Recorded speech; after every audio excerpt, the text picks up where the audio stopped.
नमस्ते, welcome to vocabulary connect. Vocabulary कनेक्टको आजको नयाँ क्लासमा तपाईँलाई स्वागत छ। आजको क्लासमा हामी सिक्नेछौँ दैनिक बोलिने कमन इङ्ग्लिस वर्ड नेपाली अर्थसहित सिक्नेछौँ, जुन पार्ट 7 रहेको छ। योभन्दा अगाडि मैले पार्ट 1 देखि पार्ट 6 सम्मका भिडियोहरू अपलोड गरिसकेको छु। ती भिडियोहरू तपाईँले हेर्नुभयो भने धेरै जसो प्रयोगमा आउने कमन इङ्ग्लिस वर्डहरू नेपाली अर्थसहित सिक्नुहुनेछ। जति धेरै तपाईँले इङ्ग्लिस वर्डहरू नेपाली अर्थसहित बुझ्नुहुनेछ, त्यति नै तपाईँलाई इङ्ग्लिस पढ्नका लागि, इङ्ग्लिस बुझ्नका लागि र इङ्ग्लिसमा कुराकानी गर्नका लागि एकदमै सहज हुने गर्दछ। सो धेरैभन्दा धेरै कमन इङ्ग्लिस वर्डहरू जान्ने प्रयास गर्नुहोस् नेपाली अर्थसहित। सो भिडियो एकदमै महत्त्वपूर्ण छ। भिडियोलाई अन्तिमसम्म नछुटाइकन, स्किप नगरिकन हेर्नुहोला। कुनै सुझाव, सल्लाह अनि प्रतिक्रियाहरू छन् भने कमेन्ट बक्समा कमेन्ट गर्नुहोला। तपाईँको सुझाव, सल्लाह अनि प्रतिक्रिया अनुसार तपाईँका लागि नयाँ अनि फरक खालका क्लासहरू लिएर आउनेछु। सो आजको क्लासलाई ढिलै नगरिकन सुरुवात गरौँ। Let's get started. Tomorrow, tomorrow भनेको भोलि। भोलिलाई इङ्ग्लिसमा टुमरो भनेर भनिन्छ। TOMORROW, tomorrow. टुमरो भनेको भोलि, टुमरो। यस्टरडे, यस्टरडे भनेको हिजो। हिजोलाई इङ्ग्लिसमा यस्टरडे भनेर भनिन्छ। YESTERDAY, yesterday. यस्टरडे भनेको हिजो, यस्टरडे। विक, विक भनेको हप्ता। जस्तो आइतबार, सोमबार, मङ्गलबार, बुधबार जुन हुन्छ नि, यो एक हप्तालाई इङ्ग्लिसमा विक भनेर भनिन्छ। विक भनेको हप्ता। WEEK, विक, विक भनेको हप्ता। मन्थ, मन्थ भनेको महिना। महिनालाई इङ्ग्लिसमा मन्थ भनेर भनिन्छ। MONTH, मन्थ, मन्थ भनेको महिना, मन्थ। इयर, इयर भनेको वर्ष। वर्षलाई इङ्ग्लिसमा इयर भनेर भनिन्छ। YEAR, इयर, इयर भनेको वर्ष। बर्थडे, बर्थडे भनेको जन्मदिन। जन्मदिनलाई इङ्ग्लिसमा बर्थडे भनेर भनिन्छ। BIRTHDAY, बर्थडे, बर्थडे भनेको जन्मदिन। होलिडे, होलिडे भनेको बिदा। बिदालाई इङ्ग्लिसमा होलिडे भनेर भनिन्छ। HOLIDAY, होलिडे, होलिडे भनेको बिदा, जुन शनिबारको दिन हुन्छ, जुन बिदालाई इङ्ग्लिसमा होलिडे भनेर भनिन्छ। फेस्टिभल, फेस्टिभल भनेको चाडपर्व। जस्तै दसैँ, तिहार, यी के हुन् त भन्दाखेरि फेस्टिभल हुन्। FESTIVAL, फेस्टिभल, फेस्टिभल भनेको चाडपर्व, फेस्टिभल। मर्निङ, मर्निङ भनेको बिहान। बिहानलाई इङ्ग्लिसमा मर्निङ भनेर भनिन्छ।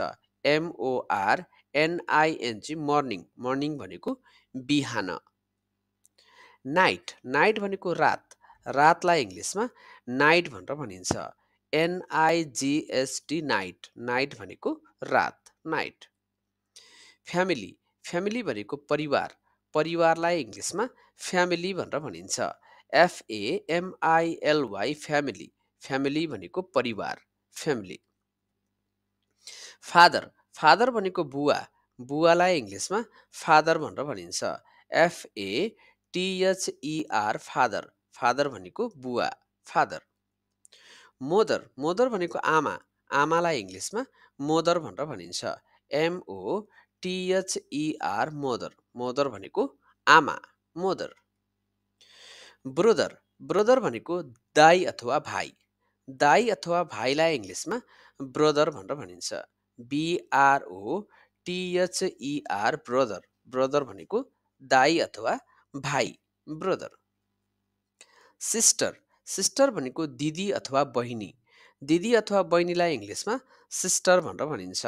SISTER, सिस्टर, सिस्टर भनेको दिदी अथवा बहिनी, सिस्टर। सन, सन भनेको छोरा। छोरालाई इङ्ग्लिसमा सन भनेर भनिन्छ। SON, सन, सन भनेको छोरा, सन। डटर, डटर भनेको छोरी। छोरीलाई इङ्ग्लिसमा डटर भनेर भनिन्छ। DAUGHTER, डटर, डटर भनेको छोरी, डटर। हस्ब्यान्ड, हस्ब्यान्ड भनेको श्रीमान। श्रीमानलाई इङ्ग्लिसमा हस्ब्यान्ड भनेर भनिन्छ। HUSBAND, हस्ब्यान्ड, हस्ब्यान्ड भनेको श्रीमान। वाइफ वाइफ भनेको श्रीमती श्रीमतीलाई इङ्ग्लिसमा वाइफ भनेर भनिन्छ WIFE वाइफ वाइफ भनेको श्रीमती वाइफ फ्रेन्ड फ्रेन्ड भनेको साथी साथीलाई इङ्ग्लिसमा फ्रेन्ड भनेर भनिन्छ FRIEND फ्रेन्ड फ्रेन्ड भनेको साथी फ्रेन्ड बेबी बेबी भनेको बच्चा बच्चालाई इङ्ग्लिसमा बेबी भनेर भनिन्छ BABY बेबी बेबी भनेको बच्चा बेबी चाइल्ड चाइल्ड भनेको पनि बच्चा बच्चालाई इङ्ग्लिसमा चाइल्ड पनि भनिन्छ CHILD चाइल्ड चाइल्ड भनेको बच्चा बोय बोय भनेको केटा केटालाई इङ्ग्लिसमा बोय भनेर भनिन्छ BOY बोय बोय भनेको केटा गर्ल गर्ल भनेको केटी केटीलाई इङ्ग्लिसमा गर्ल भनेर भनिन्छ GIRL गर्ल गर्ल भनेको केटी गर्ल म्यान म्यान भनेको पुरुष पुरुषलाई इङ्ग्लिसमा म्यान भनेर भनिन्छ MAN म्यान म्यान भनेको पुरुष वुमेन वुमेन भनेको महिला महिलालाई इङ्ग्लिसमा वुमेन भनेर भनिन्छ WOMAN वुमन वुमन भनेको महिला पिपुल पिपुल भनेको मानिसहरू मानिसहरूलाई इङ्ग्लिसमा पिपुल भनेर भनिन्छ PEOPLE पिपुल पिपुल भनेको मानिसहरू पिपुल टिचर टिचर भनेको शिक्षक शिक्षकलाई इङ्ग्लिसमा टिचर भनेर भनिन्छ TEACHER टिचर टिचर भनेको शिक्षक टिचर स्टुडेन्ट स्टुडेन्ट भनेको विद्यार्थी विद्यार्थीलाई इङ्ग्लिसमा स्टुडेन्ट भनेर भनिन्छ STUDENT स्टुडेन्ट स्टुडेन्ट भनेको विद्यार्थी स्टुडेन्ट वर्कर वर्कर भनेको कामदार कामदारलाई इङ्ग्लिसमा वर्कर भनेर भनिन्छ WORKER वर्कर वर्कर भनेको कामदार वर्कर डक्टर डक्टर भनेको डाक्टर डाक्टरलाई इङ्ग्लिसमा डक्टर भनेर भनिन्छ DOCTOR डक्टर डक्टर भनेको डाक्टर नर्स नर्स भनेको नर्स नै भइहाल्यो NURSE नर्स नर्स भनेको नर्स ड्राइभर ड्राइभर भनेको चालक चालकलाई इङ्ग्लिसमा ड्राइभर भनेर भनिन्छ DRIVER ड्राइभर ड्राइभर भनेको चालक ड्राइभर पुलिस पुलिस भनेको प्रहरी प्रहरीलाई इङ्ग्लिसमा पुलिस भनेर भनिन्छ POLICE पुलिस पुलिस भनेको प्रहरी फार्मर फार्मर भनेको किसान किसानलाई इङ्ग्लिसमा फार्मर भनेर भनिन्छ FARMER फार्मर फार्मर भनेको किसान फार्मर सिङ्गर सिङ्गर भनेको गायक गायकलाई इङ्ग्लिसमा सिङ्गर भनेर भनिन्छ SINGER सिङ्गर सिङ्गर भनेको गायक एक्टर एक्टर भनेको अभिनेता अभिनेतालाई इङ्ग्लिसमा एक्टर भनेर भनिन्छ ACTOR एक्टर एक्टर भनेको अभिनेता एक्टर डान्सर डान्सर भनेको नाच्ने व्यक्तिलाई इङ्ग्लिसमा डान्सर भनेर भनिन्छ DANCER डान्सर डान्सर भनेको नाच्ने व्यक्ति डान्सर पेन्टर पेन्टर भनेको चित्रकार चित्रकारलाई इङ्ग्लिसमा पेन्टर भनेर भनिन्छ PAINTER पेन्टर पेन्टर भनेको चित्रकार पेन्टर कुक कुक भनेको भान्से खाना पकाउने भान्सेलाई इङ्ग्लिसमा कुक भनेर भनिन्छ COOK कुक कुक भनेको भान्से बुक बुक भनेको पुस्तक पुस्तकलाई इङ्ग्लिसमा बुक भनेर भनिन्छ BOOK बुक बुक भनेको पुस्तक पेन पेन भनेको कलम कलमलाई इङ्ग्लिसमा पेन भनेर भनिन्छ PEN पेन पेन भनेको कलम पेन्सिल पेन्सिल भनेको पेन्सिल सिसा कलमलाई इङ्ग्लिसमा पेन्सिल भनेर भनिन्छ PENCIL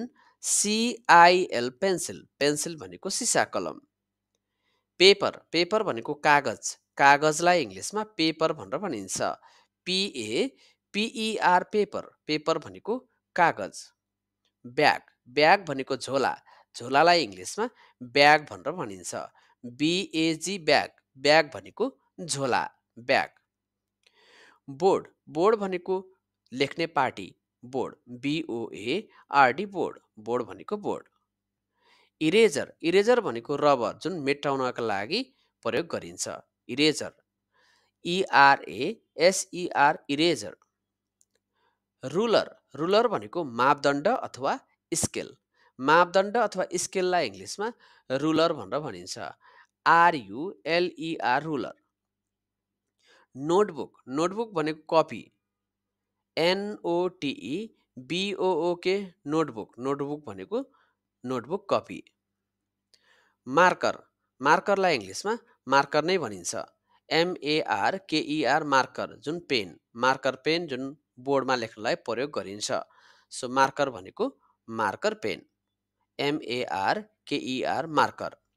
सो गाइज आजको भिडियो तपाईँलाई कस्तो लाग्यो मन पर्यो भने लाइक अनि सेयर गर्नुहोला। कुनै सुझाव सल्लाह अनि प्रतिक्रियाहरू छन् भने कमेन्ट बक्समा कमेन्ट गर्नुहोला। तपाईँको सुझाव सल्लाह अनि प्रतिक्रिया अनुसार तपाईँका लागि नयाँ अनि फरक खालका क्लासहरू लिएर आउनेछु। सो आजलाई यति नै।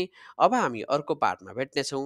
C you next part. Thank you for watching vocabulary connect.